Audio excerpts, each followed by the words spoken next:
Hello guys, कैसे हो आप सब। Welcome to unique official. हम पढ़ रहे थे law of demand on the basis of utility analysis. इसके पहले हमने टोटल 3 लेक्चर्स ले लिए थे। उन 3 लेक्चर्स में हमने इंट्रोडक्शन, लॉ ऑफ डिमांड और अजम्पशंस के बारे में पढ़ा था। और आज के लेक्चर में हम जो टेबल है, फिगर है, उसकी एक्सप्लेनेशन है, फिर लिमिटेशन जो है वो सारी की सारी हम पढ़ने वाले यही लेक्चर में। ठीक है, तो ये जो लेक्चर है वो बन जाता है हमारा जो क्वेश्चन था उसका परफेक्ट आंसर। ठीक है, हमारा क्वेश्चन क्या था कि the law of demand on the basis of utility analysis, यानी कि यूटिलिटी एनालिसिस के मदद से आपको लॉ ऑफ डिमांड को क्या करना था, डिस्क्राइब करना था। तो यूटिलिटी एनालिसिस को हम समझेंगे और उसके बाद हमको कैसे लॉ ऑफ डिमांड मिल जाता है या तो फिर वो कैसे डिस्क्राइब होता है वो हम देखेंगे। ठीक है, तो एक और बात बाकी थी जो थी कौन सी, हमारी जो अजम्पशन नंबर 3 थी। कौन सी अजम्पशन थी, ये वाली कि the law of diminishing marginal utility is applicable. ठीक है, ये जो एक अजम्पशन थी वो बाकी थी, वो हम आज के लेक्चर में ही देख लेंगे। ठीक है, तो लॉ का मीनिंग होता है नियम, डिमिनिशिंग का मीनिंग होता है घटता हुआ, मार्जिनल का मीनिंग होता है एडिशनल। ठीक है, मार्जिनल का मीनिंग क्या होता है, एडिशनल। फिर यूटिलिटी का मीनिंग होता है सेटिस्फैक्शन। ठीक है, क्या होता है, सेटिस्फैक्शन मीनिंग होता है उसका। फिर आता है एप्लीकेबल, यानी कि ये जो पूरा का पूरा लॉ है, the law of diminishing marginal utility, वो लॉ ऑफ डिमांड पे लागू होता है। ठीक है, अब ये क्वेश्चन आता है कि ये जो लॉ है the law of diminishing marginal utility वो है क्या। ठीक है, तो ये लॉ कहता है कि अगर कोई कंज्यूमर लगातार किसी चीज़ को कंज्यूम किए जाता है तो जब वो एक एडिशनल यूनिट लेता है उसका, तो वो एडिशनल यूनिट्स में से जो सेटिस्फैक्शन मिलता है वो धीरे धीरे कम होता जाता है। ठीक है, तो ये जो है मैंने आपको कहा वो आपको थोड़ा बहुत हार्ड लगा होगा, इसलिए इसको एक अच्छे से एग्जाम्पल के साथ समझते हैं। ठीक है, और ये जो एग्जाम्पल है वो डायरेक्ट हम टेबल के साथ देखेंगे ताकि आधा टेबल भी ख़त्म हो जाए और ये जो लॉ है या तो फिर आप अजम्पशन कहो वो भी आपको अच्छे से मालूम पड़ जाएगी। ठीक है, तो आ जाते हैं डायरेक्ट टेबल पे। अब टेबल में ये 2 क्वेश्चन हैं, एक है एप्पल और एक मार्जिनल यूटिलिटी, वो देखना है। ठीक है, अब सपोज करो मैंने आपको एक एप्पल खाने को दिया। ठीक है, और आप एप्पल जो है वो आपको बहुत अच्छा लगा क्योंकि वो अच्छी क्वालिटी का भी था, तो आपको अच्छा लगा तो आपने उसको 50 यूटिल्स दे दिया। ठीक है, जैसे कि आपको मालूम होगा और मैंने पहले कहा भी है कि मार्शल ये कहते थे कि अगर कोई कंज्यूमर चीज़ को कंज्यूम करता है तो उसको जो सेटिस्फेक्शन मिलता है वो यूटिल्स में वो बता सकता है। ठीक है, जितना अच्छा सेटिस्फेक्शन उसको मिलेगा उतने ही ज़्यादा वो नंबर्स देगा। ठीक है, तो सपोज करो मैंने आपको एप्पल दिया और आपको अच्छा लगा तो आपने 50 ऐसे नंबर दे दिए जिसके पीछे यूटिल्स लगता है, तो 50 यूटिल्स का आपको सेटिस्फेक्शन मिला। अब जैसे आपने फर्स्ट एप्पल ख़त्म किया, ठीक है, आपने इसको अच्छे से खा लिया, तो जैसे ही आपने फर्स्ट ख़त्म किया मैंने आपको ना कुछ पानी दिया ना सांस लेने दिया, मैंने आपको तुरंत ही सेकंड एप्पल खाने को दे दिया। ठीक है, अब सेकंड एप्पल भी आप खाने को लग गए और सेकंड एप्पल जैसे आपने खाया तो आपको अच्छा तो लगा होगा। ठीक है, लेकिन पहले के मुताबिक उसमें जो सेटिस्फैक्शन रहा होगा वो कम हो जाएगा। ठीक है, अब जैसे आपने सेकंड खत्म किया मैंने आपको तुरंत तीसरा एप्पल आपको दे दिया। ठीक है, तो जैसे तीसरा दिया तो आपको जो सेटिस्फैक्शन मिलता है वो कम हो जाता है। क्यों, क्योंकि यही लॉ है डिमिनिशिंग मार्जिन यूटिलिटी का कि अगर कोई कंज्यूमर सेम चीज़ को क्या किया जा रहा है, कंज्यूम किया जा रहा है, तो जब वो एक यूनिट एक्स्ट्रा लेगा तो वो यूनिट में से उसको जो सेटिस्फेक्शन मिलता है वो हर बार कम होता जाएगा। जैसे कि आपने देखा कि सेकेंड यूनिट लिया तो पहले के मुताबिक आपको कम सेटिस्फेक्शन मिला, जब आपने थर्ड यूनिट को खाया तो सेकेंड और फर्स्ट दोनों के मुकाबले आपको कम सेटिस्फेक्शन मिला। ठीक है, तो यही ये लॉ है वो यही कहता है। ठीक है, और जैसे फोर्थ दिया मैंने आपको एप्पल तो और ज़्यादा सेटिस्फेक्शन कम हुआ, फिफ्थ वन दिया तो और ज़्यादा सेटिस्फेक्शन कम हुआ। ठीक है, तो जैसे जैसे आप सेम चीज़ खाते जाते हो तो आपको सेटिस्फेक्शन कम होता जाता है, मार्जिनल यूटिलिटी कम होती जाती है। ठीक है, तो यहाँ पे अपना आधा टेबल भी ख़त्म हो गया और ये जो लॉ है वो क्या कहना चाहता है वो भी हमने समझ लिया। ठीक है, तो अब जो आधा टेबल बचा है उसको भी देख लेते हैं। अब एक और बात, जैसे मार्शल कहते थे कि कोई भी कंज्यूमर है वो कितनी प्राइस पे करना चाहेगा, वो इतनी ही प्राइस पे करना चाहेगा जितनी उसको सेटिस्फेक्शन मिलती है। ठीक है, जैसे कि आपको कितनी पहले एप्पल खाया आपने तो 50 यूटिल्स का आपको सेटिस्फेक्शन मिला तो आप 50 रुपये ही पे करना चाहोगे। ठीक है, ये मार्शल का कहना था। इसको हम एक नियम के तौर पे लिखे तो उस ऐसा लिखा जाता है कि marginal utility of X good is equal to price of X good, यानी कि एक्स गुड में से आपको जितनी सेटिस्फेक्शन मिलती है उतना ही आप एक्स गुड के लिए प्राइस पे करोगे। ठीक है, यहाँ पे एक्स गुड की जगह पे हम एप्पल लेते तो यानी कि marginal utility of apple is equal to price of apple. ठीक है, अब जैसे ही सेकेंड यूनिट आपने लिया खाया एप्पल का तो आपको 40 रुपीज़ का सेटिस्फेक्शन मिला तो आप 40 रुपये पे करना चाहोगे, ठीक है। वैसे आप देख सकते हो कि जितने जितने आप एप्पल्स खाते हो यूटिलिटी कम होती जाती है और प्राइस भी कम हो जाती है, ठीक है।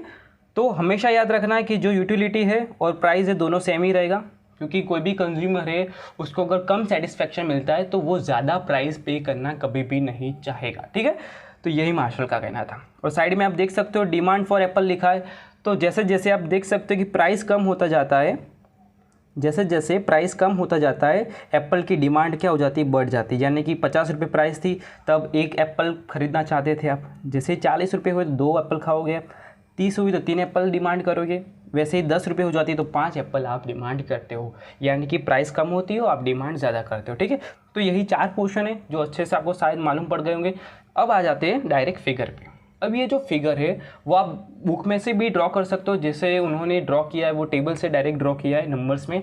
मैंने यहाँ पे अल्फ़ाबेट्स का यूज़ किया है जो बहुत ही अच्छा रहेगा, अगर आप इसको यूज़ करते हो तो फ्यूचर में भी आपको बहुत ज़्यादा बेनिफिट देगा, ठीक है।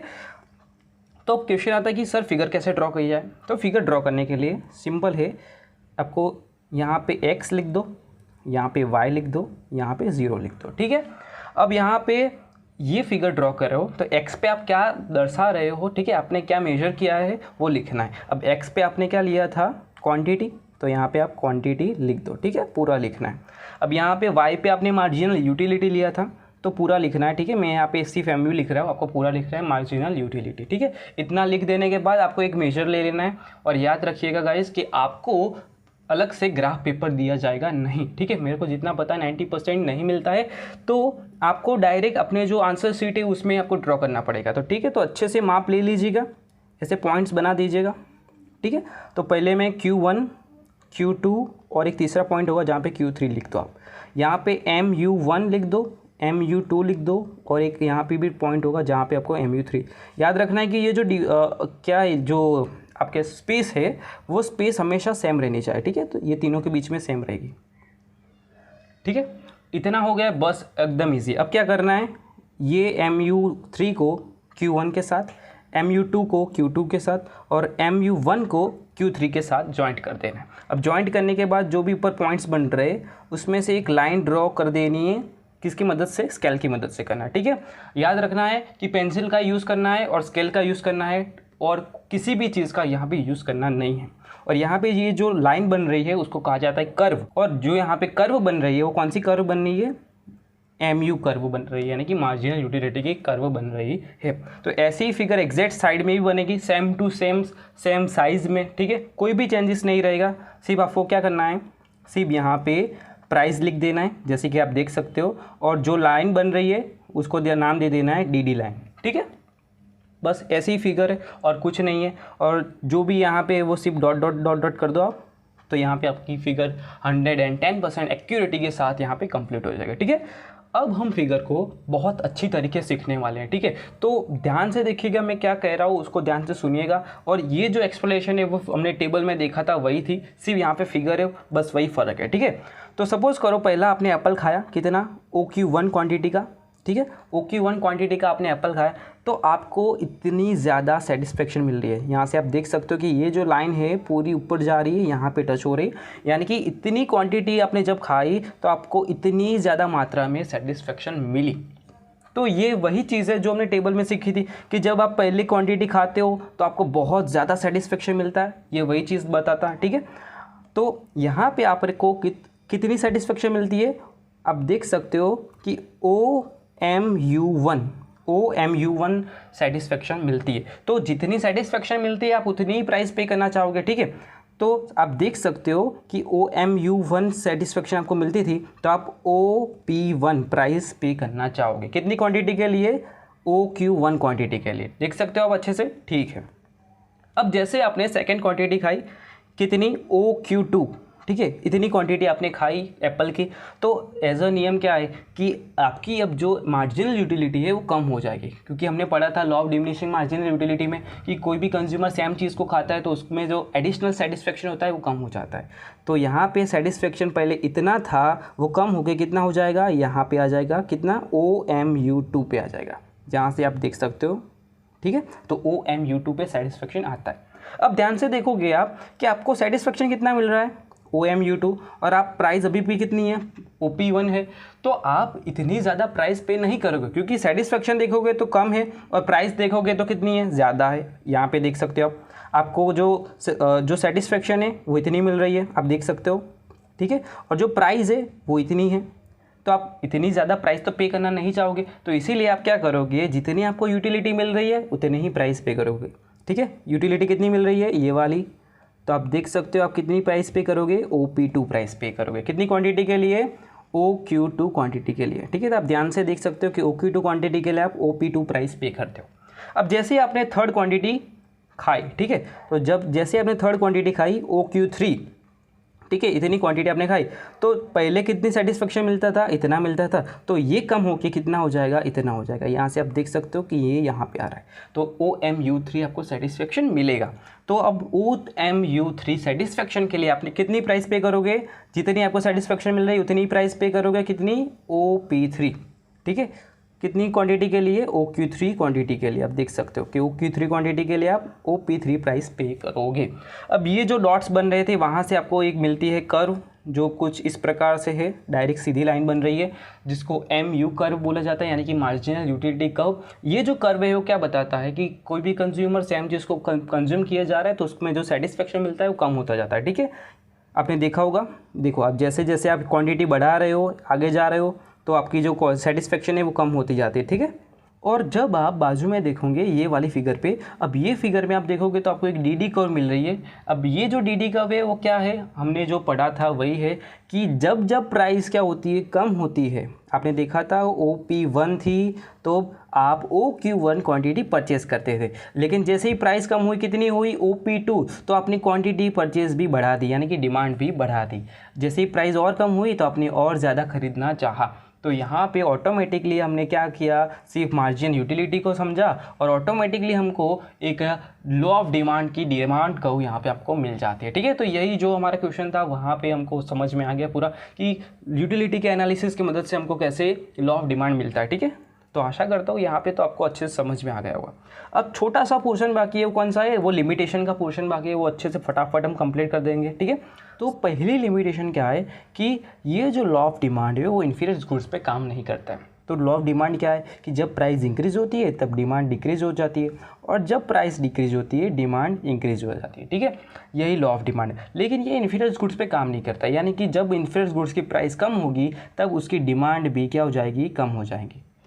कैसे होता है, सपोज करो कि आपको एक कम क्वालिटी का गुड है और साइड में एक अच्छी क्वालिटी का गुड है, ठीक है। अब कम क्वालिटी वाले जो गुड है उसकी प्राइस कम हो जाती है, तो आप क्या करोगे, उसमें थोड़े ही पैसे डालोगे, ठीक है, क्योंकि अब प्राइस उसकी कम हो गई है तो थोड़े पैसे भी आप डालोगे तो एक अच्छी क्वांटिटी आप उसमें से खरीद सकते हो, ठीक है।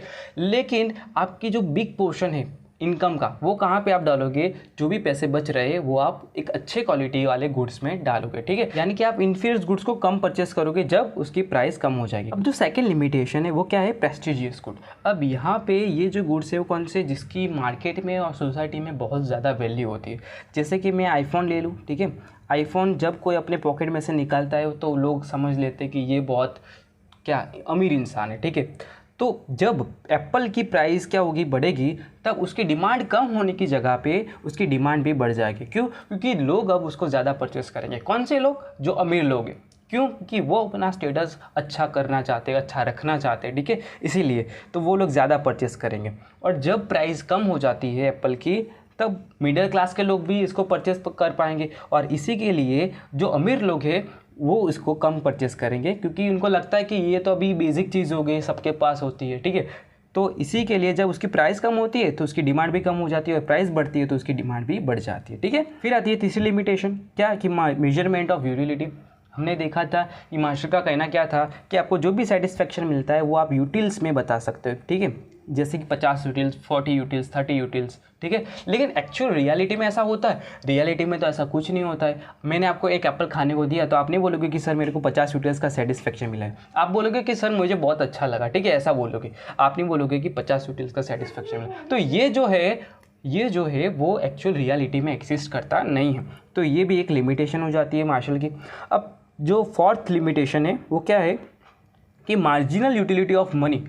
यहाँ पे मार्जिनल यूटिलिटी ऑफ मनी क्या है, कांस्टेंट है, यानी कि वो चेंज नहीं होती है। सपोज़ आपने 1 रुपी स्पेंड किया है, एडिशनल 1 रुपी स्पेंड किया है, तो उसमें से जो आपको सेटिस्फेक्शन मिलता है वो सेम रहता है। सपोज़ मैंने किसी चीज़ पे अपना रुपी स्पेंड किया है, तो वहाँ पे मुझे 4 रुपीज़ का सेटिस्फेक्शन मिलता है, ठीक है। अभी मैं कहीं भी ये रुपी को स्पेंड करूँगा तो मेरे को 4 रुपीज़ का सेटिस्फेक्शन मिलेगा, ठीक है।